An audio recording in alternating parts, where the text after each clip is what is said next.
This is the story of how one ordinary woman changed the course of the Cold War without firing a war. Bonn, February 1963. The city, still unaccustomed to its role as capital, breathed quietly and cautiously. 18 years had passed since the war, yet the wounds were fresh, not on skin, but in memory. People whispered about what happened over there, beyond the wall, about who disappeared, who returned, who chose silence. In this city, among old linden trees and neat facades with green shutters, lived Ingrid Falk. She was 32. She worked as a librarian at the University of Bonn, read Rilke before bed, and baked apple strudel every Sunday using her grandmother's recipe. Nothing in her life suggested she would one day find herself at the heart of an international espionage scandal, one that never made headlines because no one wanted it exposed. Not out of fear, but because the truth was too fragile for bold print. Ingrid was born in 1931 in a small town near Hanover. Her father, a schoolteacher, died on the Eastern Front in 1943. Her mother, a seamstress, raised two daughters alone, altering dresses for American officers just to make ends meet. Ingrid's childhood unfolded amid fragments of other people's lives, trophy books left behind by soldiers, radio broadcasts in incomprehensible languages drifting from neighboring apartments. Even then, she understood, the world wasn't divided by nations, but by those who feared, and those who tried to understand. In 1951, she enrolled at Heidelberg University in German philology. There, among ancient towers and students dreaming of the future, she first tasted freedom, not political, but human. The freedom to ask questions, to argue, to be wrong. It was there she met Karl Mertens. He studied physics, quiet, slightly reserved, but with eyes that blazed when he spoke of science. They met at a lecture on the philosophy of science. Ingrid asked if physics could be ethical. Karl replied, only if it's never separated from humanity. Their relationship unfolded slowly, like a river that knows its course. In the summer of 1955, they spent a month in a village near Konstanz, reading Goethe, watching stars, and debating Europe's future. Karl believed science should unite, not divide.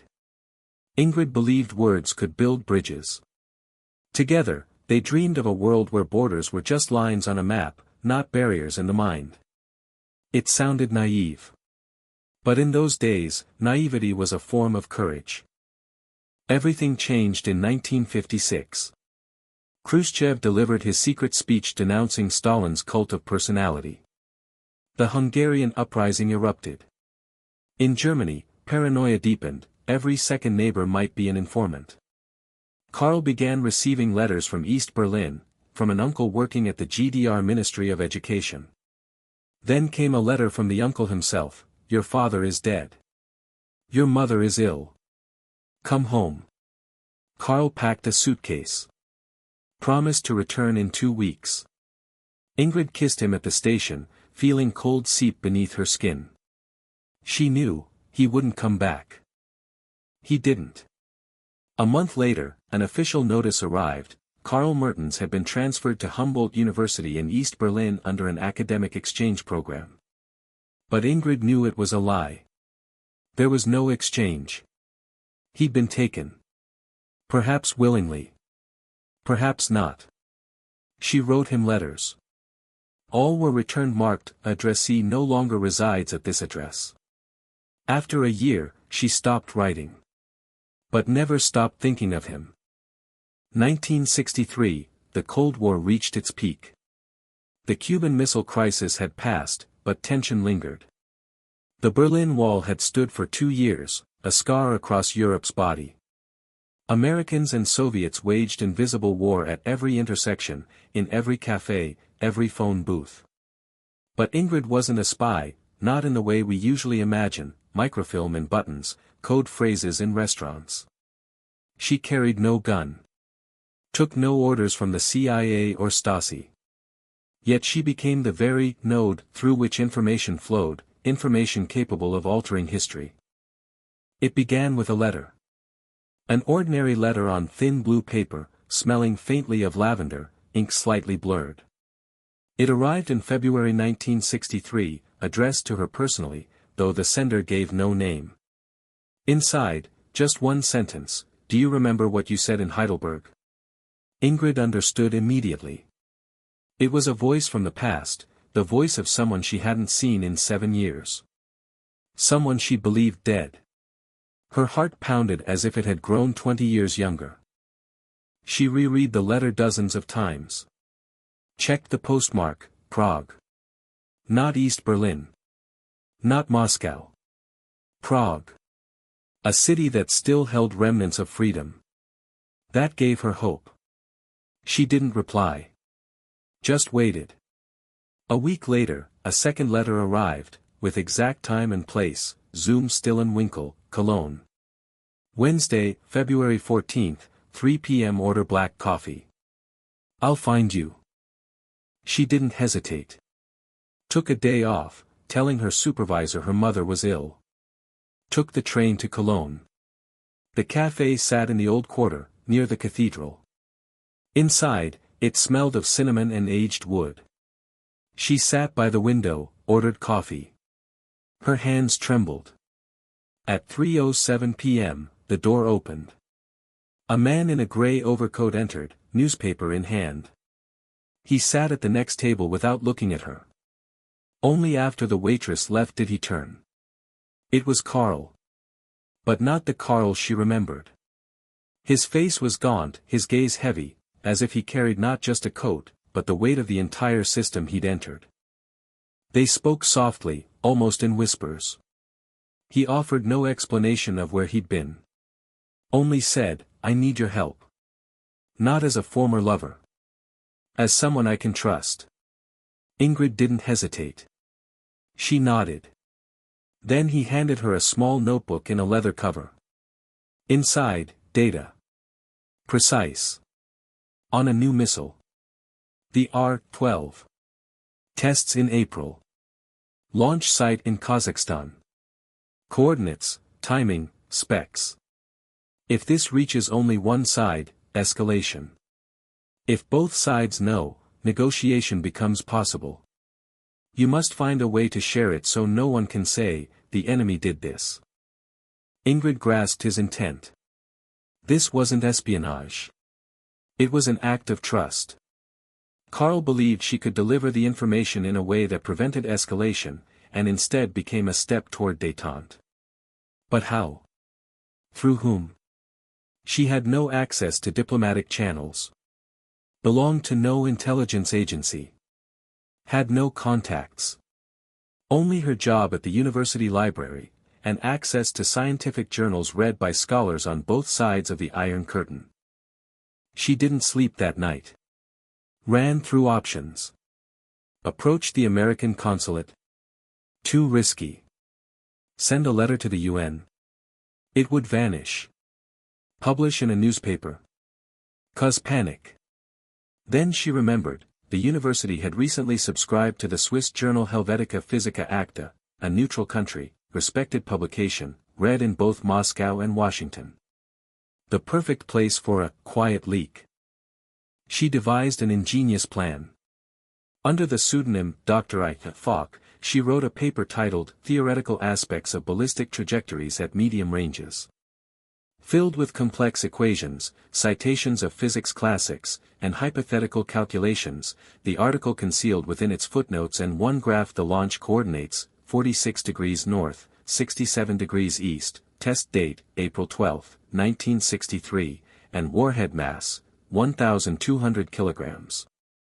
Any competent specialist, in the Pentagon or Soviet Ministry of Defense, could read between the lines. The article was submitted in March.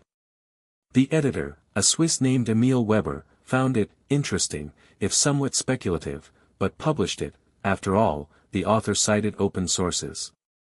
In April, nothing happened. No provocations, statements, or leaks. But in May 1963, unofficial talks began in Geneva between American and Soviet diplomats on nuclear test limitations. Though officially driven by other factors, many historians now believe this leaked information played a key role in building trust. Ingrid never saw Karl again. He vanished as suddenly as he'd appeared. No letters, no signals. Only once, in 1965, she received a postcard from Prague. On it, a photo of Charles Bridge and a pencil note, "Thank you for the bridge." Nothing more. She kept that postcard until her death. Years passed. Ingrid continued working at the library. In 1967, she married Hans Weber, a high school history teacher. They had 2 daughters, Anna and Lisa. She never told anyone about what happened in 1963. Not even her husband. Only in old age, in the 1990s after the wall fell and archives opened, did she tell her daughter, "I wasn't a hero. I just didn't want anyone choosing for me whose side to be on." In 1975, during the Helsinki Accords, she first heard the phrase, "human dimension of security." Her heart warmed. This was what she and Karl had dreamed of in Heidelberg. In 1983, as the world teetered on nuclear war again, she wrote a letter to Chancellor Kohl urging dialogue. It went unanswered. But she knew, even one voice matters. In 1992, after the wall fell, she traveled to Berlin. Visited Humboldt University. Asked about Karl Mertens. She was told he'd retired in 1978 and moved to Czechoslovakia. No further details. She didn't search further. Some doors are best left closed. Ingrid Falk died in 2001 at age 70. Lung cancer. Her grave bears no mention of heroism. Only her name, dates, and a favorite Rilke quote, "Be patient toward all that is unresolved in your heart," but those who know her story always add silently, she didn't choose a side. She chose peace. Ingrid Falk's story remained unknown for decades, not because it was hidden, but because it didn't fit familiar narratives. She wasn't an agent, traitor, or martyr. She was an ordinary woman who, at a critical moment, made an extraordinary choice, not between us and them, but between fear and hope. Today, as the world fractures again into blocks, as threats and accusations fill each day, Ingrid's story reminds us, sometimes the bravest act is refusing to play by others' rules. True heroism isn't picking up a weapon, it's extending a hand. Not choosing a flag, but defending a human face. She wore no uniform. Received no medals. Never appeared in newspapers. Yet people like her, the quiet, unnoticed, unwavering in their pursuit of peace, are civilization's true foundation. Because they remember, war begins when people stop seeing each other as human.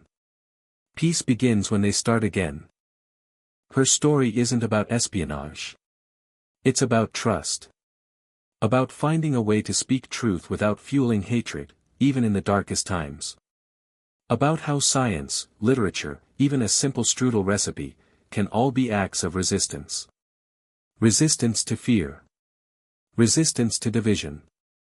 Ingrid never sought fame. She sought a world where her children wouldn't fear tomorrow. And perhaps that's why her act succeeded, because it was selfless. Pure. Like morning light over the Rhine. In 2015, German historian Dr. Elisabeth Kraus published an article in Zeitschrift für Zeitgeschichte, first hinting at the role of an unidentified civilian in preparing the 1963 Geneva talks. She didn't name names. But in a footnote, she cited personal notes from one participant. Many believe this was an attempt to honor Ingrid's memory without violating her wish to remain in shadow. Today, the University of Bonn Library displays a small memorial plaque honoring staff who contributed to cultural dialogue during the Cold War. Dozens of names appear. Among them, Ingrid Falk. No explanation. Just a name. But for those who know, that's enough. Her daughter Anna became a diplomat. Works at the UN. Once, speaking at a disarmament conference, she said, "Peace isn't built by generals. It's built by librarians, teachers, mothers. By those who choose humanity when hatred would be easier." The room fell silent. Then came applause. Ingrid left no memoirs. Gave no interviews. But her life is a text, written not in ink, but in actions. And its key phrase, the one she wrote in youth and repeated whenever the world seemed hopeless, is this. She didn't choose a side. She chose peace. Let this phrase remind us all. Times are hard again. Borders grow taller. But the choice remains ours, not systems, not leaders. Ours. And in that lies our strength. And our hope.